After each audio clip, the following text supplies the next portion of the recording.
today's video, tara samahan nyo akong kumain ng aking almusal. Ang babaeng walang magwasang buhay, kundi tumambay. Charot!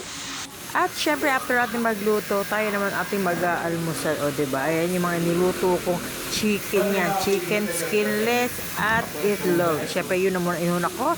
Kasi susunod, mga niluluto ko ay mga baboy na. Pero syempre, ang baboy ay para sa kanila at hindi para sa akin. Kaya naman tara, enjoy lang natin ang ating pagkain. Syempre, breakfast. Importante ang breakfast.